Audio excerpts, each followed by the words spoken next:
mutasyabihat.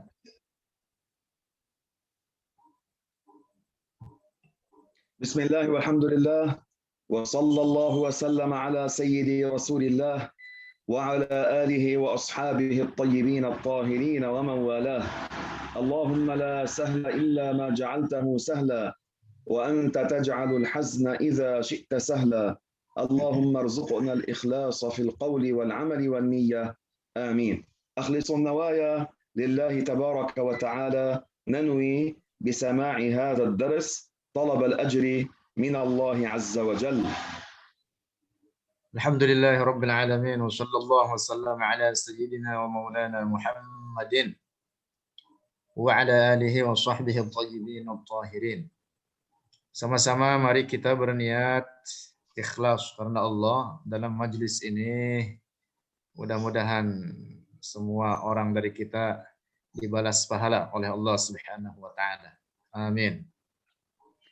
القرآن الكريم هو المهيمن المسيطر على الكتب السابقة، يعني الله تعالى جعله ينسخ ما كان قبله من الشرائع. Al-Quranul Karim adalah kitab suci yang menguasai seluruh kitab-kitab sebelumnya. Yang dimaksud menguasai artinya bahwa kitab suci Al-Quran menghapus terhadap beberapa hukum-hukum yang sudah berlaku sebelumnya, sehingga Al-Quran adalah kitab suci terakhir yang menjadi pedoman hidup bagi kita.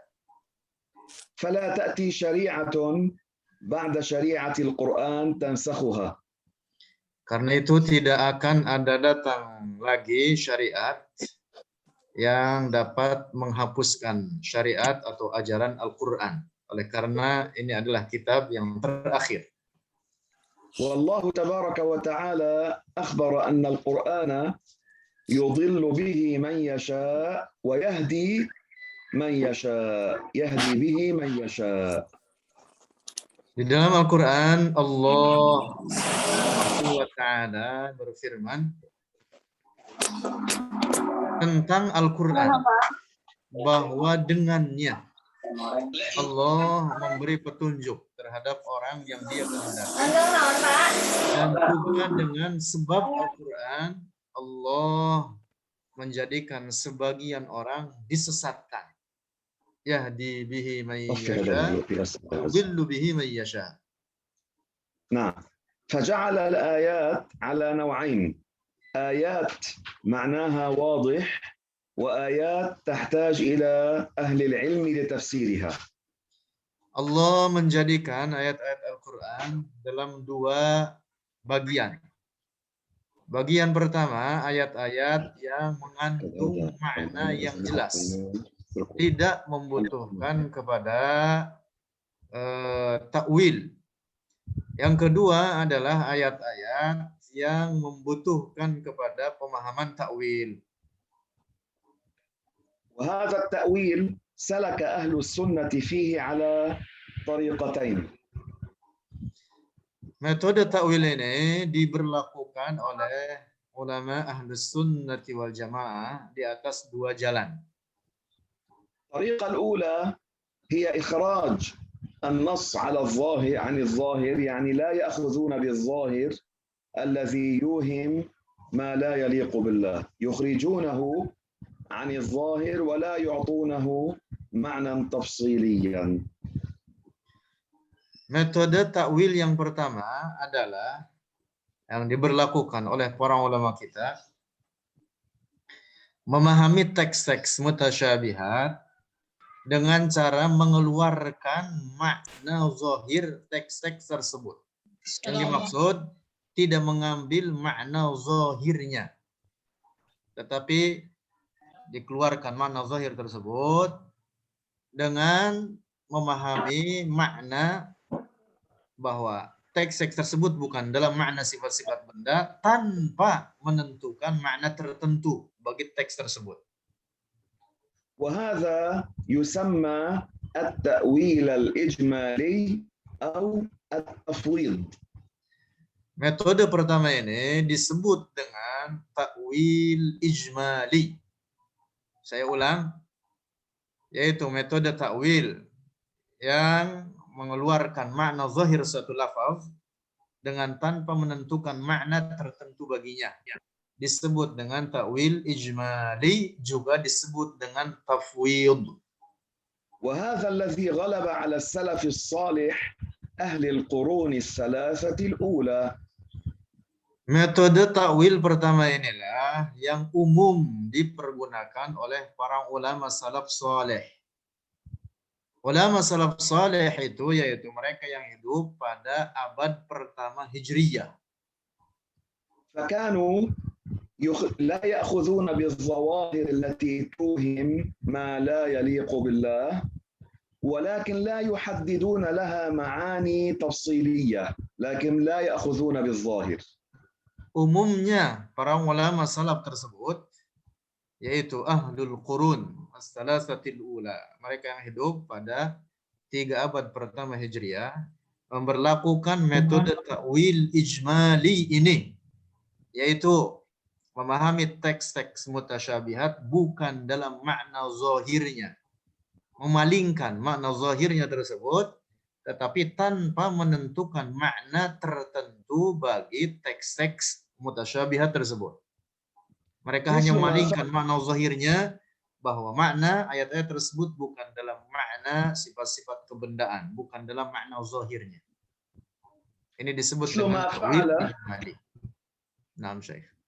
مثل ما فعل الإمام مالك رضي الله عنه لما كان في مجلس ودخل عليه رجل بدعي يسأل سؤالا فيه شبهة لا يجوز بهذه الطريقة، فسيدنا الإمام مالك أجابه بهذه الطريقة التي تسمى التأويل الإجمالي. Contoh takwil ijmali atau yang disebut dengan tafwid. Apa yang telah diberlakukan oleh Al-Imam Malik ibn Anas. Satu waktu beliau didatangi seorang ahli bid'ah. Orang ini bertanya kepada Imam Malik dengan suatu pertanyaan yang buruk, yang memberikan kesan bahwa Allah serupa dengan makhluknya. Kemudian Imam Malik menjawab orang tersebut dengan jawaban model takwil ijmali atau tafwid. سأله هذا السؤال، وهذا السؤال بهذه الطريقة لا يجوز. قال له: يا أبا عبد الرحمن، الرحمن على العرش استوى، كيف استوى؟ هذه كيف لا تجوز. سؤال عن الله بالكيف هذا لا يجوز. هذا كان سؤال هذا الرجل الذي دخل إلى مجلس الإمام مالك رضي الله عنه. Orang tersebut yang mendatangi Imam Malik masuk ke majelisnya, kemudian bertanya kepada Imam Malik, ya Aba Abdurrahman, wahai Aba Abdurrahman, yang dimaksud Imam Malik, Allah berfirman dalam Al-Quran, Ar-Rahmanu 'alal 'arsy istawa. Kemudian bertanya, kaifa istawa? Bagaimana istawa Allah? Jadi menetapkan bagaimana oleh orang ini. Karena itu ini pertanyaan yang buruk. Tidak boleh model pertanyaan semacam ini diungkapkan karena menetapkan adanya sifat benda. Kaif itu artinya sifat benda. Nah, kemudian dijawab oleh Imam Malik dengan jawaban berikut. Naam, Syekh. وهذا من سيدنا مالك رضي الله عنه. هنا غضب وأطرق رأسه هكذا وصار يتصبب عرقا من انزعاجه. Imam Malik ketika mendapati pertanyaan demikian itu pertanyaan yang buruk.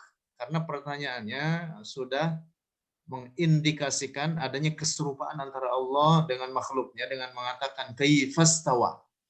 Maka Imam Malik kemudian apa? Bergetar, tubuhnya bergetar sampai keluar keringat pada badannya itu. Karena mendengar pertanyaan yang sangat buruk tersebut. فقال له الإمام مالك: الاستواء معلوم، يعني ورد ذكره في القرآن. Kemudian Al-Imam Malik menjawab, al-istiwa ma'lum. Penyebutan kata istiwa itu sudah diketahui. Yang dimaksud penyebutannya ada di dalam Al-Quran. Ma'lumun wuruduhu atau zikruhu fil Quran. Sebutkan jelas di dalam Al-Quran. وكيف عنه مرفوع يعني مستحيل أن يقال عن الله كيف قال وكيف عنه مرفوع ممنوع مستحيل.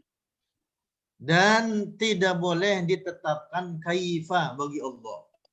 Wa kaifa anhu marfu'. Karena kaif itu sifat benda. Imam Malik menjawab dengan jawaban yang sangat baik. Ketika orang tersebut menetapkan kaif bagi Allah, dijawab oleh Imam Malik, Allah tidak dikatakan baginya kaif. Wa kaifa anhu marfu'. وفي رواية قال وكيف عنه غير معقول. Dalam riwayat lain, Al-Imam Malik menjawab, wa kaifa anhu ghairu ma'qul. Artinya sifat benda, kaif itu sifat benda. Tidak boleh ditetapkan bagi Allah karena itu tidak diterima oleh akal. Adanya sifat benda atau kaif bagi Allah Subhanahu wa taala. قال والإيمان به واجب يجب علينا أن نصدق بالاستواء لأنه ورد ذكره في القرآن لكن بلا كيف. Kemudian Imam Malik menjawab lanjutannya, wal imanu bihi wajib, dan beriman dengannya istawa itu wajib oleh karena disebutkan dalam Al-Quran, tetapi bukan dalam pengertian sifat benda. Tidak boleh ditetapkan kaif baginya.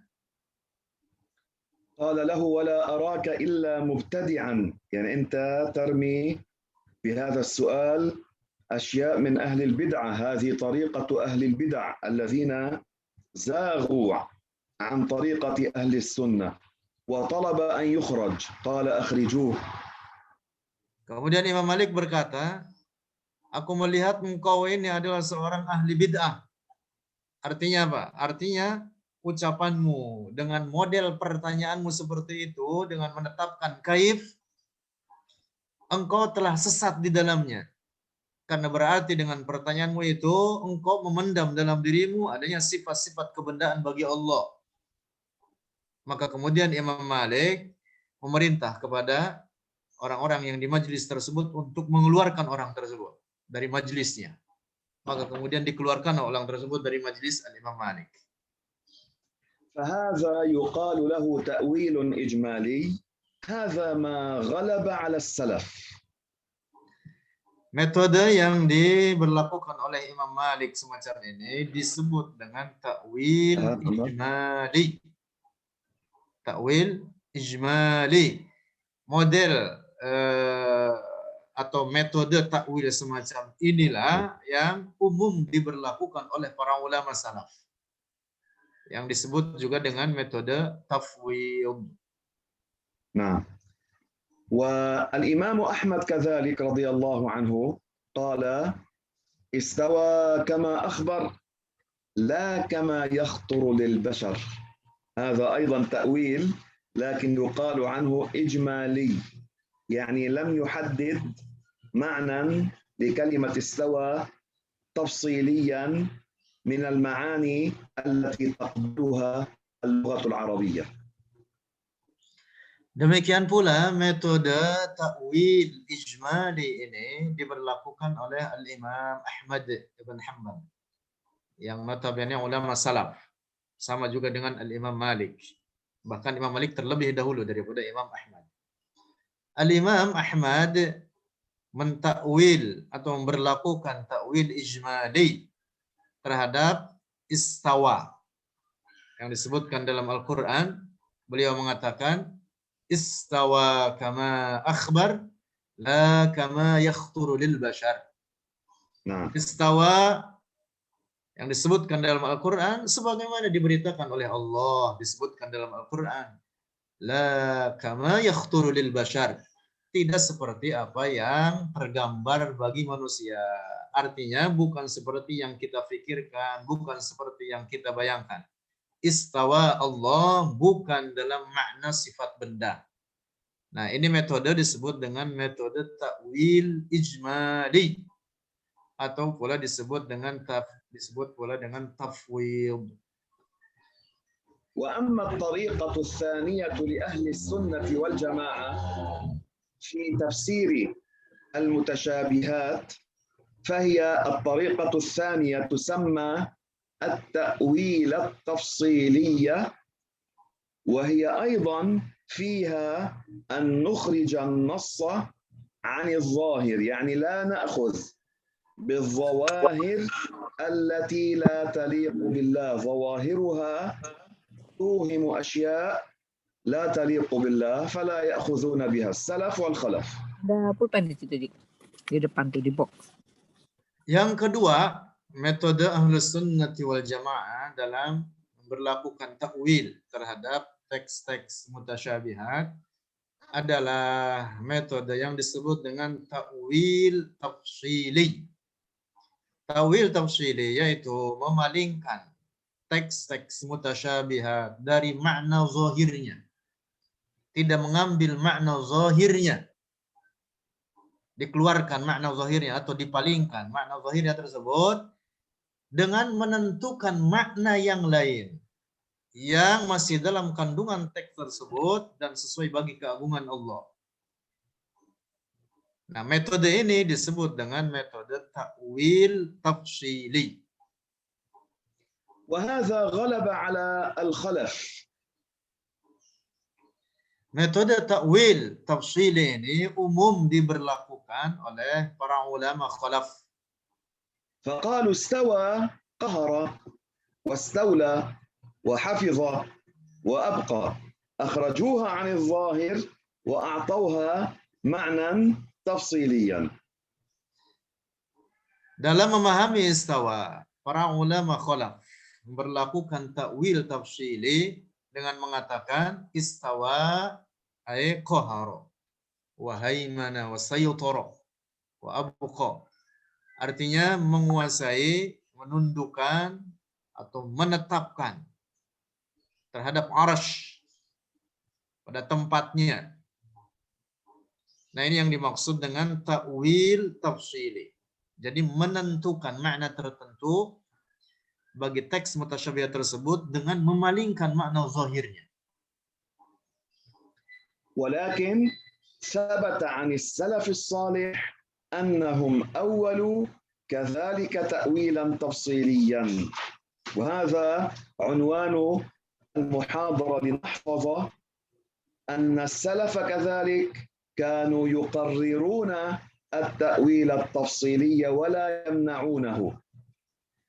Namun demikian para ulama salaf, walaupun kebanyakan mereka memberlakukan takwil ijmali, namun demikian mereka juga di antara mereka ada yang memakai takwil tafsili.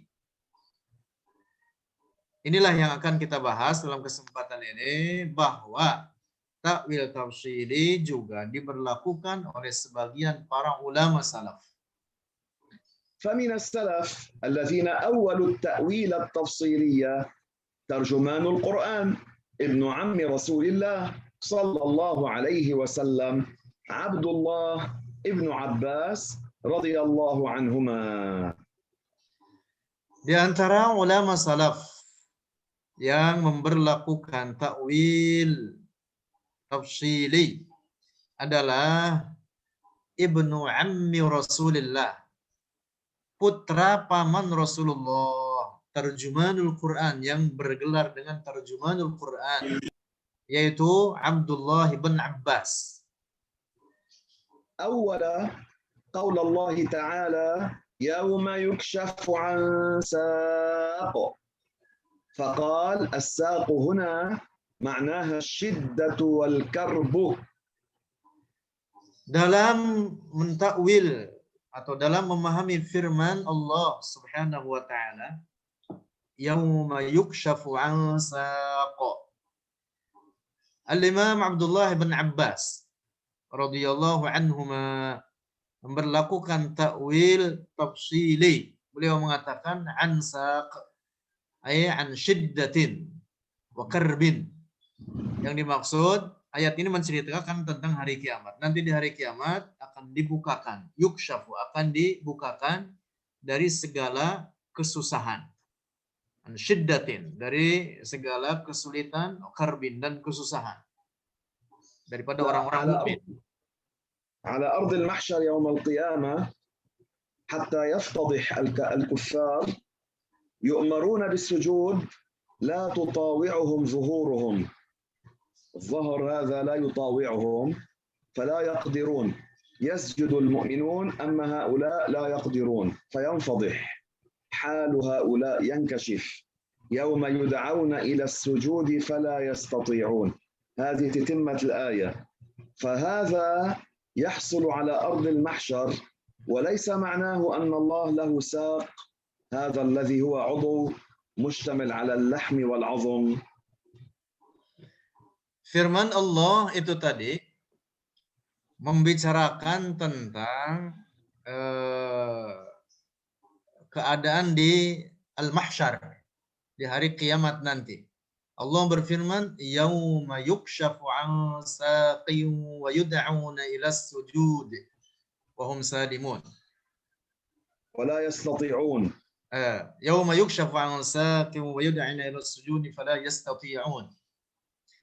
Yauma yukshafu 'an saq, di hari itu, nanti di hari kiamat akan dibukakan segala kesusahan dan kesulitan dari orang-orang mukmin ketika seluruh manusia diseru untuk bersujud kepada Allah, maka bersujudlah orang-orang mukmin.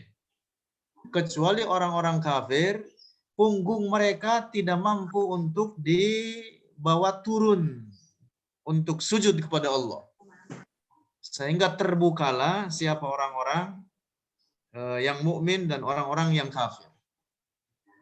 Fala yastati'un, orang-orang kafir saat itu tidak mampu untuk sujud.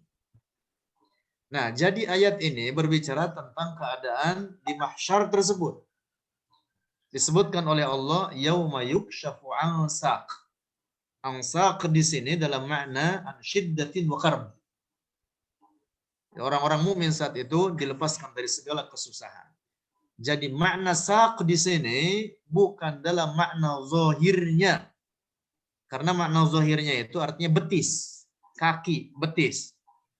Tidak boleh difahami makna ayat ini bahwa Allah memiliki anggota badan yang bernama betis atau kaki. Allah mustahil dari demikian itu. Nah, karena itu Al-Imam Abdullah bin Abbas mentakwil ayat ini yauma yukshafu 'an saq dengan takwil tafsili. An syiddatin wa karb. نعم. فإذا هذا من السلف وأول تأويلا تفصيليا. Nah, jadi beliau Abdullah bin Abbas termasuk dari salaf dan beliau memperlakukan takwil tafsili. وهناك تأويل آخر له كذلك قول الله تعالى الله نور السماوات والأرض قال رضي الله عنهما الله يهدي من يشاء من أهل السماوات والأرض. هذا المؤمنين الملائكة يعني أهل السماوات لنور الإسلام ويهدي من يشاء من الناس لنور الإيمان من أهل الأرض. Kemudian ada takwil tafsili lain selain ayat itu tadi dari Abdullah bin Abbas radhiyallahu anhuma, yaitu pada firman Allah, Allahu nurus samawati wal ard. Beliau mentakwil nur, mentakwil kata nur dalam ayat ini, kata beliau, yang maha memberi petunjuk. Nur di sini artinya yang maha memberi petunjuk, bukan dalam makna cahaya atau sinar. Sehingga makna ayat ini artinya Allah yang maha memberi petunjuk bagi penduduk langit dan sebagian penduduk bumi. Allah nurus samawat. ay ahlis samawat. Yahdi ahlas samawat. Yang dimaksud adalah para malaikat.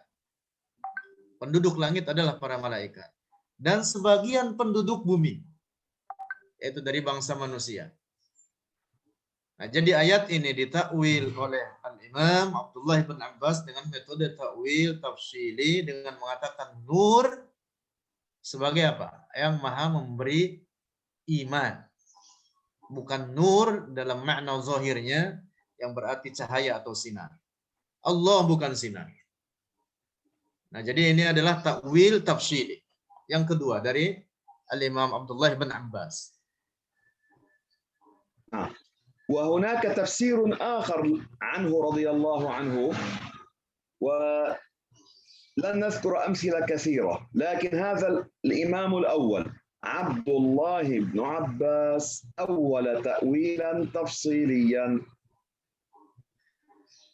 Ada banyak contoh takwil tafsili. Tentu kita tidak hendak menyebutkan seluruhnya karena sangat banyak. Beberapa yang kita sebutkan ini pertama dari seorang imam terkemuka dari kalangan ulama salaf, yaitu sahabat Ibnu Ammi Rasulullah, putra dari paman Rasulullah Shallallahu Alaihi Wasallam, Abdullah bin Abbas. Nah, الثاني من السلف مجاهد ابن جبر تلميذ ابن عباس، وهو كان يقرأ عليه القرآن ويعلمه تفسير الآيات.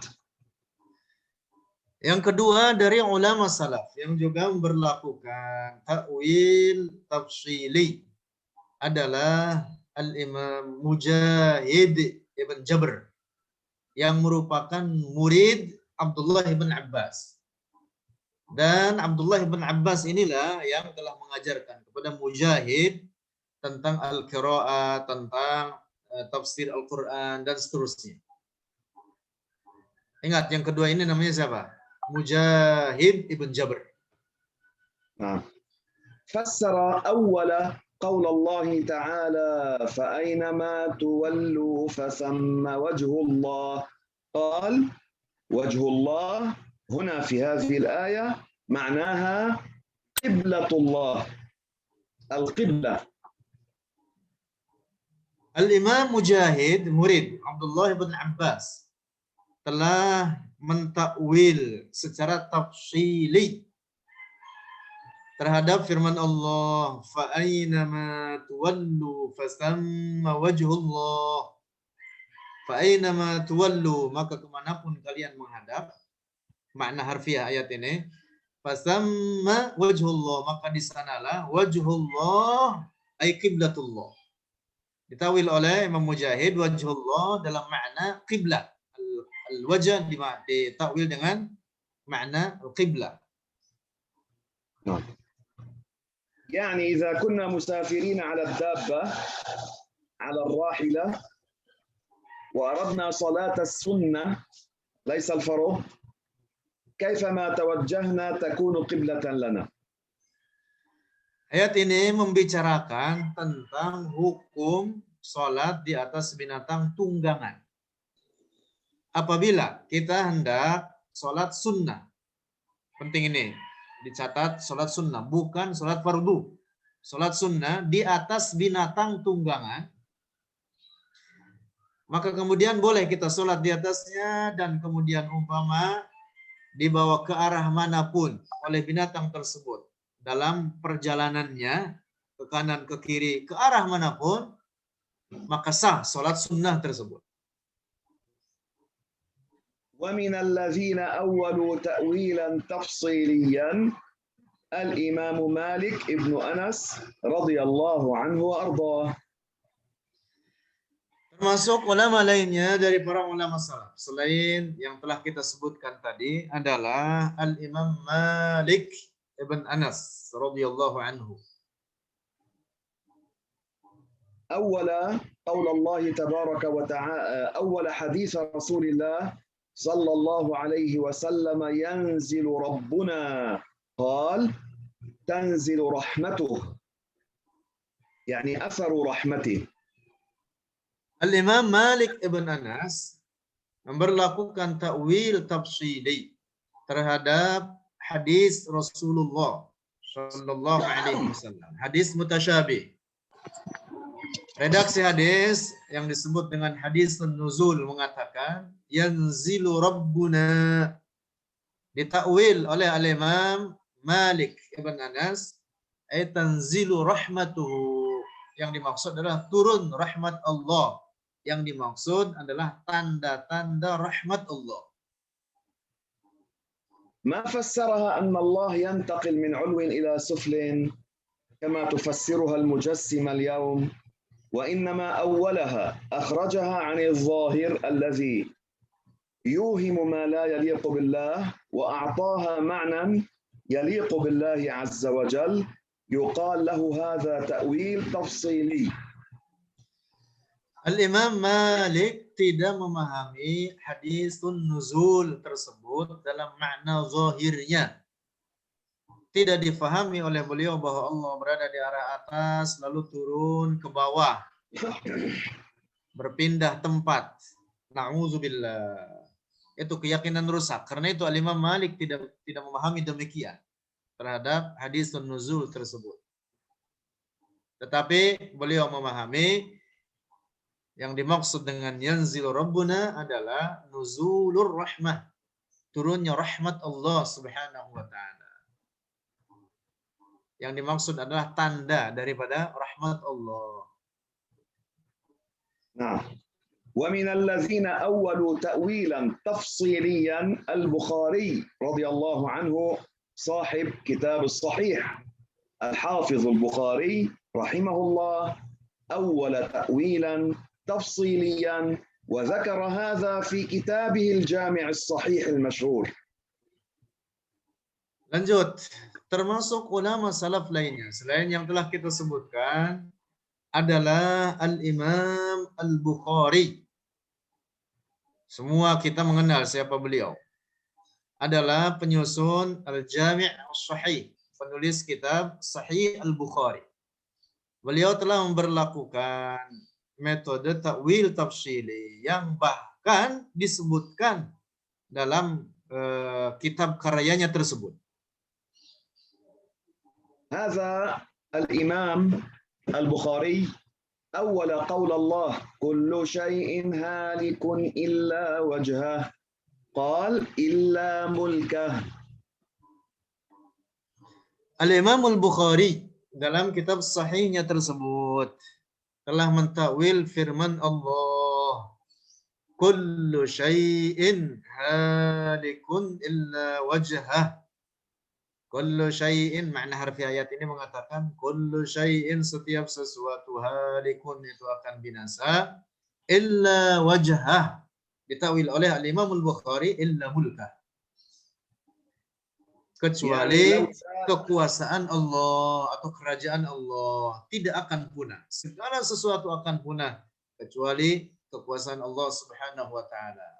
Ini adalah ta'wil tafsili yang diberlakukan oleh Al-Imam Al-Bukhari dan itu disebutkan dalam kitab sahihnya.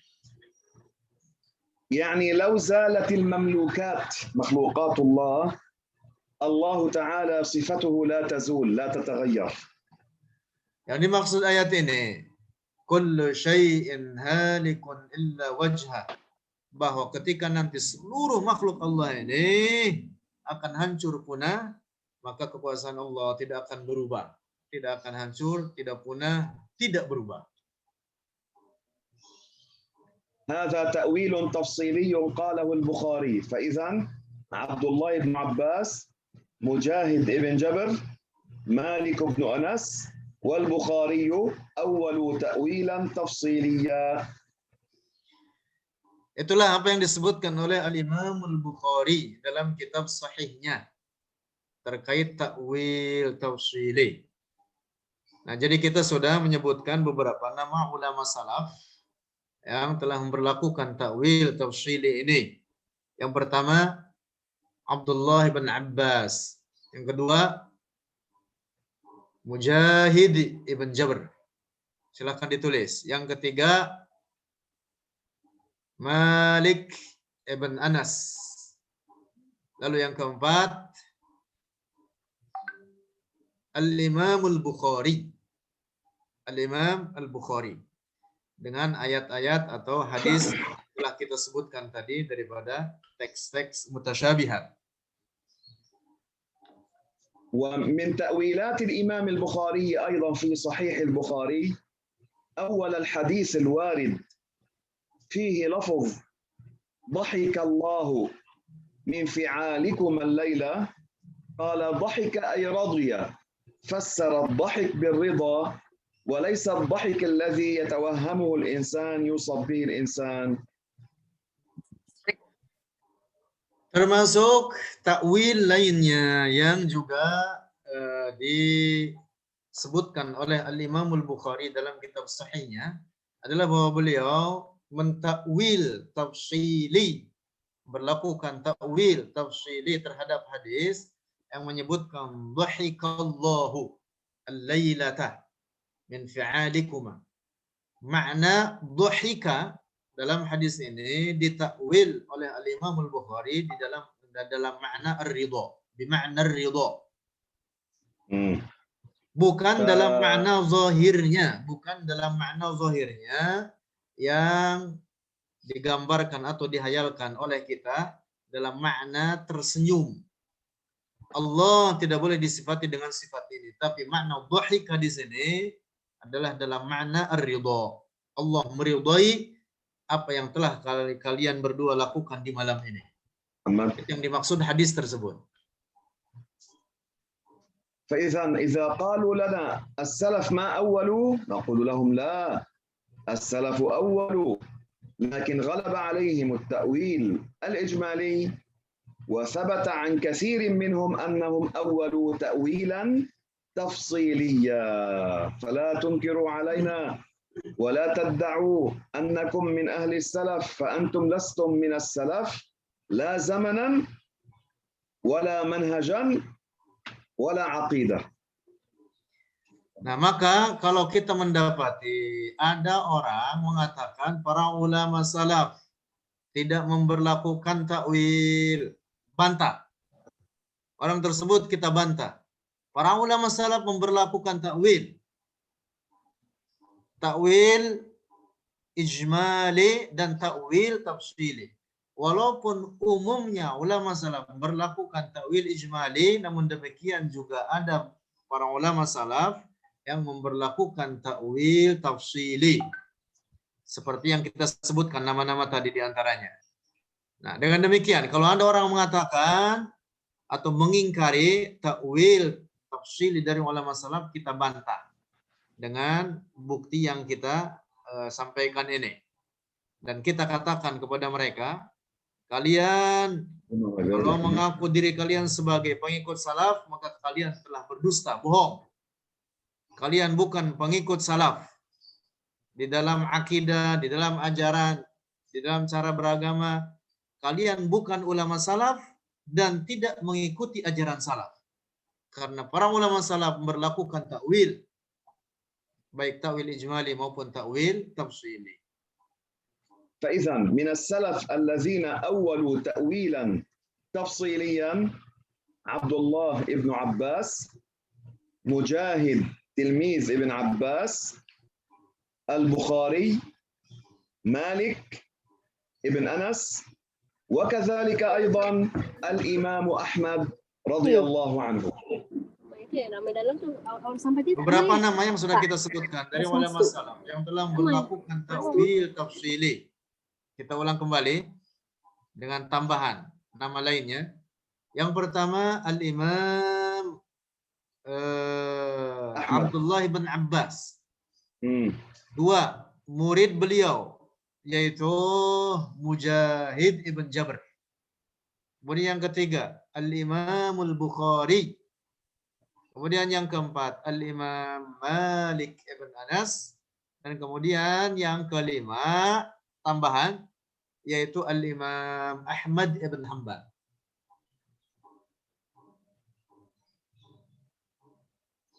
الإمام أحمد رضي الله عنه ثبت عنه أول قول الله تعالى وجاء ربك والملك صفا صفا قال وجاء ربك جاءت قدرته يعني آثار القدرة.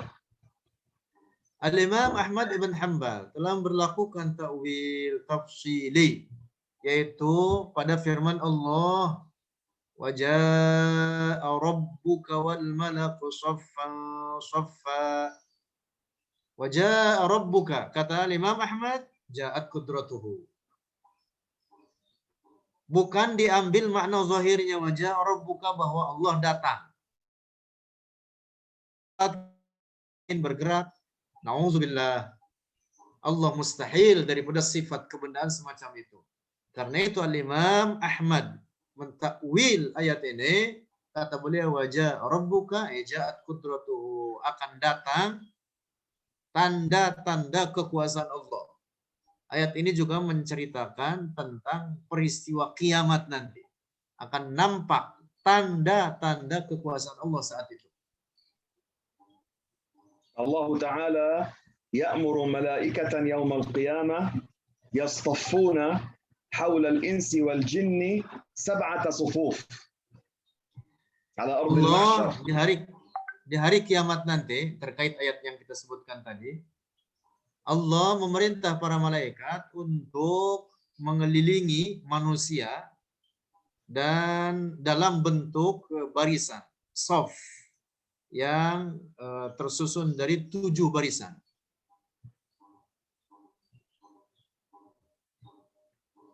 هذا الإمام رضي الله عنه قال ويأمر الله تعالى ملائكة يجرون جزءا من جهنم. هذا الجزء يجرونه إلى ما يقارب أرض المحشر يراه الناس والكفار تتقطع قلوبهم من الخوف والرعب. هذا معنى وجاء ربك. Nah, Al-Imam Ahmad menafsirkan ayat tersebut dengan mengatakan bahwa nanti di hari kiamat, ketika Allah memerintah para malaikat untuk membuat shaf-shaf mengelilingi manusia, kemudian ada sebagian dari malaikat yang diperintah oleh Allah untuk mengambil sedikit atau sebagian daripada neraka jahanam, diseret oleh mereka, diperlihatkan kepada manusia. Saat itu seluruh manusia ketakutan, kecuali orang-orang mukmin. Orang-orang kafir sangat ketakutan demi melihat apa yang mereka saksikan, sebagian kecil dari jahanam tersebut yang diseret oleh malaikat. Nah, inilah yang dimaksud dengan wajah rabbuka. Jadi akan nampak saat itu tanda-tanda kekuasaan Allah yang tidak pernah ada sebelumnya. Ditafsirkan atau ditakwil oleh Al-Imam Ahmad waja'at qudratuhu wajaa rabbuka, bukan dalam makna zahirnya, tapi yang dimaksud akan datang tanda-tanda kekuasaan Allah di hari kiamat itu tadi. وقال الإمام أحمد كذلك تجيء سورة البقرة يوم القيامة قال يجيء ثوابها ليس معناه الأوراق تأتي هكذا. تجيء سورة البقرة يعني يجيء ثوابها. Demikian pula Imam Ahmad ibn Hanbal membuat takwil tafsili yang lain terkait datangnya surat-surat Al-Quran yang dibaca di dunia ini. Akan datang mereka. Yang dimaksud kata Imam Ahmad bukan dalam makna zahirnya bahwa surat Al-Baqarah datang, surat fulan datang, surat ini datang. Tidak, tetapi yang dimaksud adalah sawabuha, pahala daripada bacaan terhadap surat-surat tersebut. Nanti di hari kiamat akan didapati, akan datang, diraih oleh mereka yang membacanya. هذا كذلك أيضا أوله أخرجه عن الظاهر وأعطاه معنى تفصيليا رضي الله عنه الإمام أحمد. Nah, jadi apa yang dinyatakan oleh Al-Imam Ahmad ini terhadap pemahaman ayat-ayat tersebut itu merupakan model ta'wil tafsili. وكذلك من السلف الصالح المجتهد المفسر الحافظ سفيان الثوري رضي الله عنه وأرضاه أول تأويلا تفصيليا.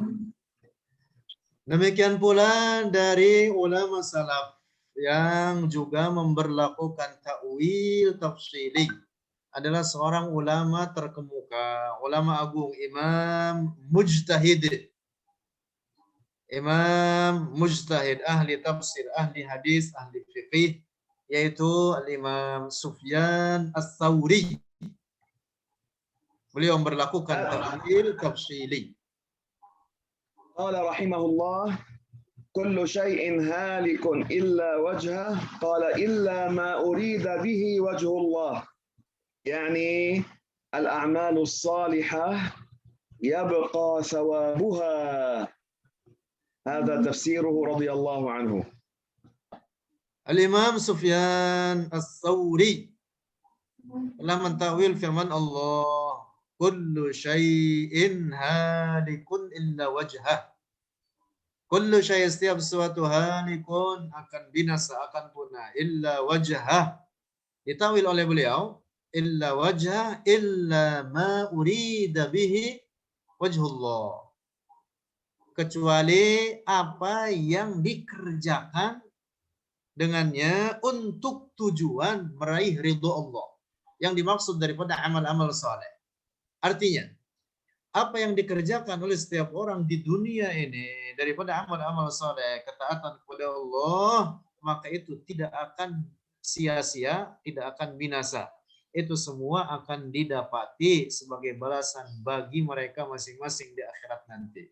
Nah, sehingga makna ayat ini ditawil oleh Al-Imam Sufyan Ats-Tsauri dengan takwil tafsili, sehingga maknanya kullu syai'in halikun illa wajha, segala sesuatu akan binasa, akan punah kecuali amal-amal saleh, ketaatan-ketaatan yang dikerjakan karena Allah. ومعناه إذا الإنسان عمل في الدنيا مثل هذا الدرس الآن تراه يزول، يعني بعد أن انتهى، لكن كيف نقول عنه يبقى؟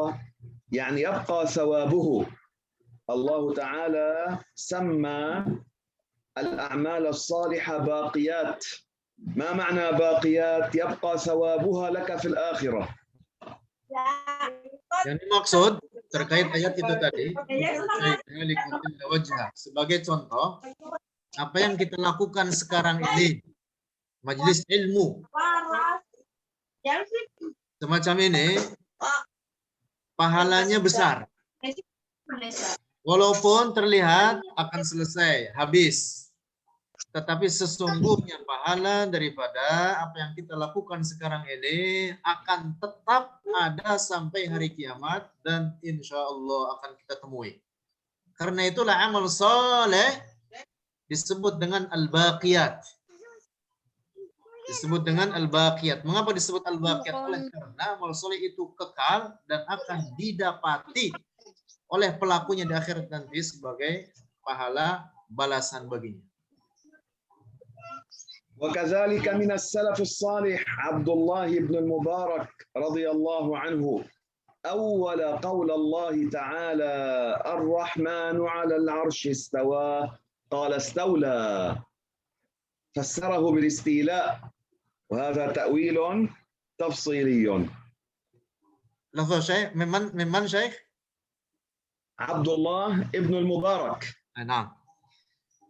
Kemudian tambah berikutnya dari ulama salaf yang juga berlakukan ta'wil tafsili. Ulama terkemuka lainnya yaitu Al-Imam Abdullah Ibnul Mubarak. Silakan dicatat. Beliau mentakwil firman Allah istawa dengan makna istaula, artinya menguasai. Tidak dipahami dalam makna zahirnya bertempat atau bersemayam. Allah Maha Suci daripada sifat bertempat atau bersemayam. Nah, karena itu Al-Imam Abdullah bin Mubarak mentakwil kata istawa dengan istaula, artinya menguasai. فإذا السلف الصالح غلب عليهم التأويل الإجمالي، ولكن ثبت عن كثير منهم التأويل التفصيلي. Dengan demikian, kesimpulan bahwa para ulama salaf umumnya mereka memberlakukan takwil ijmali. Takwil ijmali yaitu memalingkan teks mutasyabihat dari makna zahirnya tanpa menentukan makna tertentu. Namun demikian, para ulama salaf juga di antara mereka ada yang berlakukan takwil tafsili. Takwil tafsili yaitu memalingkan makna zahir teks mutasyabihat dengan menentukan makna tertentu baginya yang masih dalam kandungannya dan sesuai bagi kesucian Allah. هذا السلف الصالح منهم عبد الله بن عباس، احفظوها، عبد الله بن عباس، مجاهد بن جبر، البخاري، الإمام مالك، الإمام أحمد، الإمام سفيان الثوري، وعبد الله ابن المبارك وغيرهم كثير أول تأويلا تفصيليا. Dihafal, kita sebutkan kembali dari pertama. Dari para ulama salaf yang telah memberlakukan metode takwil tafsili. 1. Abdullah bin Abbas. 2. Mujahid ibn Jabr. 3. Al-Imam al-Bukhari. 4. Al-Imam Malik ibn Anas. 5. Al-Imam Ahmad ibn Hanbal. 6. Al-Imam Sufyan al-Thawri. Dan 7. Al-Imam Abdullah ibn al-Mubarak. Silakan ditulis. فإذا لا نقول التأويل تعطيل. Karena itu tidak boleh kita mengatakan at-ta'wil ta'til. Takwil itu sama juga dengan mengingkari ayat-ayat Al-Quran. Ini pemahaman rusak. Itu kaidah rusak. Kaidah itu dibuat oleh orang-orang mujassimah. Na'udzubillah. Itu kaidah rusak. Bukan kaidah. فلا يقال إذا نحن أولنا التأويل التفصيلي أنتم معطلة. Tidak dikatakan apabila seorang berlakukan takwil tafsili bahwa orang tersebut disebut dengan mu'attil. Seorang yang mengingkari terhadap teks-teks Al-Quran atau mengingkari sifat-sifat Allah. Tidak boleh dikatakan demikian. فنحن أهل السنة والجماعة عندنا طريقتان. الطريقة الأولى التأويل الإجمالي، والطريقة الثانية التأويل التفصيلي، وكلاهما حق وصدق، وهذا ما عليه الصحابة الكرام ومن تبعهم بإحسان إلى يومنا هذا. Dengan demikian maka kita kaum ahlus sunnati wal jamaah dalam memahami teks-teks mutasyabihat ada dua metode untuk itu. Yang pertama adalah takwil ijmali dan yang kedua adalah takwil tafsili. Dua metode ini benar diberlakukan oleh para ulama dari zaman ke zaman, dari mulai para ulama salaf hingga zaman kita sekarang ini. فنحن نريد أن نبين بهذا الدرس أن السلف كانوا على التأويل وأن التأويل التفصيلي ليس مذموما. Dalam pelajaran ini kita hendak menegaskan bahwa para ulama salaf benar-benar telah memberlakukan takwil tafsili. Karena itu takwil jangan dihindari, jangan diingkari. Takwil bukan perkara yang tercela. Takwil bukan pengingkaran terhadap teks-teks syara, tidak. Tetapi takwil adalah metode untuk memahami teks daripada teks-teks mutasyabihat seperti yang diberlakukan oleh para ulama salaf. نختم بقصة صارت في زمن سيدنا عمر الفاروق رضي الله عنه أمير المؤمنين. Kita tutup pelajaran ini dengan satu kisah yang terjadi di masa Khalifah Umar bin Khattab Amirul Mukminin radhiyallahu anhu. كان في زمانه رجل يقال له صبيغ، وهذا كان من أهل البدعة ودخل في أمور المتشابهات بطريقة ليست مناسبة. Di zaman beliau, di zaman Khalifah Umar bin Khattab radhiyallahu anhu, ada orang bernama Sabir. Orang ini banyak memahami teks-teks mutasyabihat dengan kesesatan darinya, tidak sesuai dengan tuntunan syara. فهذا الرجل بلغ عمر قصته بلغت لعمر، فجاء سيدنا عمر طلبه دعاه أرسل خلفه ليأتي. Orang ini dengan kesesatan yang dimilikinya, kemudian sampailah beritanya kepada Umar ibn Khattab, Sabir. Maka kemudian Umar memanggilnya. Umar ibn Khattab, Khalifah, memanggil Sabir untuk menghadap kepadanya. فقال له سيدنا عمر ما اسمك؟ فقال عبد الله صبيغ. Kemudian setelah sampai di hadapan Umar bertanya kepadanya, Mas, muka siapa namamu? Sabir menjawab, Abdullah bin Sabir. Abdullah Sabir. Iya, Abdullah Sabir. قال له أنا عبد الله عمر وصار يضربه. Lalu kemudian Umar berkata, saya juga adalah Abdullah Umar. Maka kemudian Sabir ini langsung dipukul oleh Umar. فلما صار يضربه قال له لقد شفيت تراجعت فهمت مرادك إن أردت أن تقتلني اقتلني وإلا أنا رجعت. يعني ما عدت أتكلم في المتشابهات بغير حق. Jadi Umar tidak banyak bicara, begitu datang ditanya langsung namanya dan langsung dipukul. Sabir tersebut setelah dipukul beberapa kali, maka kemudian Sabir ini berkata, cukup, saya sekarang sudah melepaskan apa yang ada dalam diriku daripada kesesatan itu. Kalau engkau hendak membunuhku silakan bunuh, tapi sekarang saya sudah melepaskan apa yang ada dalam diriku. Aku faham apa yang kau maksud dengan pukulan-pukulan ini. فأهل السنة الحمد لله أكرمهم الله أنهم فهموا القرآن على طريقة لا فيها تعارض بين الآيات ولا بين الحديث ولا يخالف الإجماع. Maka ahlu sunnati wal jamaah yang merupakan kelompok yang benar telah memberlakukan takwil ini, baik takwil ijmali dan takwil tafsili. Mereka memahami teks Al-Quran maupun hadis Rasulullah dengan makna yang benar, tidak menjadikan satu dengan yang lainnya saling bertentangan.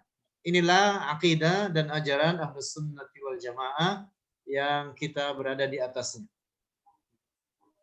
وأما الناس في أمر المتشابهات فيوجد غير أهل السنة طريقتان فاسدتان. Ada kelompok di luar Ahlus Sunnah wal Jamaah, tentu adalah kelompok yang sesat. Dalam memahami teks-teks mutasyabihat, mereka menjalani dua metode. Dan adalah metode menyesatkan. الطريقة الأولى باطلة فاسدة والطريقة الثانية هذه كذلك باطلة فاسدة. Metode yang pertama adalah metode yang batil, rusak. Demikian pula yang kedua, metode yang kedua yang diberlakukan oleh mereka, pergunakan oleh mereka juga metode yang batil dan rusak. الطريقة الباطلة الأولى قالوا لا نؤول ولا آية.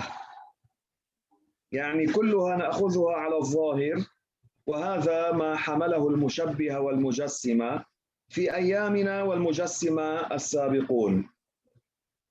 Metode yang pertama yang diberlakukan oleh kelompok sesat ini, mereka mengatakan kita tidak memberlakukan takwil sama sekali dalam seluruh teks-teks baik Al-Quran maupun hadis. Mereka mengingkari takwil secara mutlak. Ini diberlakukan oleh kaum mujassimah di zaman kita sekarang, juga telah diberlakukan oleh kaum mujassimah di masa lampau. نحن أهل السنة بين هاتين الطريقتين. فإذا الطريقة الأولى باطلة والثانية باطلة. ما هي الثانية؟ Dua metode ini yang akan kita sebutkan, yang pertama tadi sudah disebutkan adalah metode yang rusak, diberlakukan oleh kaum mujassimah. Ahlus sunnah di pertengahan antara keduanya.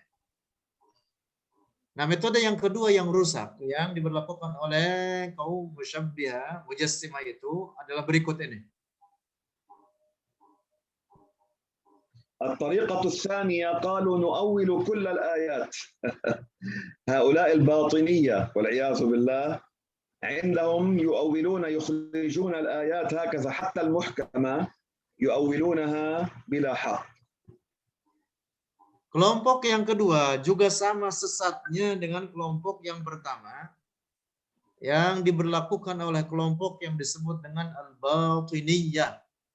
Mereka memberlakukan setiap atau memahami setiap ayat dan hadis-hadis atau teks-teks syara dengan takwil. Sehingga mereka juga mentakwil ayat-ayat muhkamat. Ini pemahaman rusak. Nah, jadi yang pertama dan yang kedua ini sama-sama rusaknya. Yang pertama anti takwil, yang kedua memberlakukan takwil dalam seluruh teks. Ini dua metode. Ahlus sunnah pertengahan antara keduanya. فنحن لا نقول نؤول كل الآيات المحكمات ولا نقول لا تؤول المتشابهات لا هكذا ولا هكذا. Nah, adapun ahlus sunnah yang di pertengahan antara kedua metode tersebut menetapkan bahwa ada ayat-ayat yang diambil dalam makna muhkamnya oleh karena dia telah jelas maknanya. Seperti ayat-ayat muhkamat. Telah jelas maknanya sehingga diambil dalam makna zahirnya. Tetapi demikian ada juga ayat-ayat yang harus difahami dengan takwil, yaitu pada ayat-ayat mutasyabihat. Karena ayat-ayat tersebut tidak boleh difahami dalam makna sifat-sifat kebendaan. Nah, jadi ahlus sunnah wal jamaah di antara dua metode tersebut itu tadi, pertengahan antara dua metode yang sesat. Metode yang pertama yang mutlak anti takwil, yang kedua metode yang sesat juga mengatakan bahwa semua teks harus ditakwil. Ahlus sunnah pertengahan antara keduanya. Barakallahu fikum, intabihu ala dinikum ولا تتأثروا بالكلام هنا وهناك بدون دليل ولا بينة وإنما نرجع إلى أهل الثقة والمعرفة في سماعنا لعلم الدين. Barakallahu fikum. Semoga Allah Subhanahu wa taala memberkahi, mencurahkan keberkahan dan rahmatnya bagi kita semua. Jaga masing-masing kita terhadap cara beragamanya. Jangan sampai mengambil di sana sini tanpa jelas siapa yang menyampaikan atau tidak jelas dari mana sumbernya. Pegang teguhlah apa yang menjadi keyakinan mayoritas umat Islam ini, ajaran Ahlus Sunnati wal Jamaah. ولا تقل لأن هذا عربي مجرد ذلك أنا آخذ منه التفسير أو الدين. لا، إنما الإنسان يتتبع هل هذا ثقة عدل، لأنه لا يستفتى أي إنسان إلا الثقة. Jangan hanya karena kita mendapati seseorang dari Arab, hidung mancung, jenggotnya panjang, pakai imamah, lantas kemudian dibenarkan dalam setiap apa yang diucapkannya. Karena dalam beragama ini hanya diambil daripada orang-orang yang istiqomah dalam urusan agama ini. Kita mengambil dari mereka yang telah memiliki mata rantai dalam cara beragamanya dan istiqomah dan dipercaya.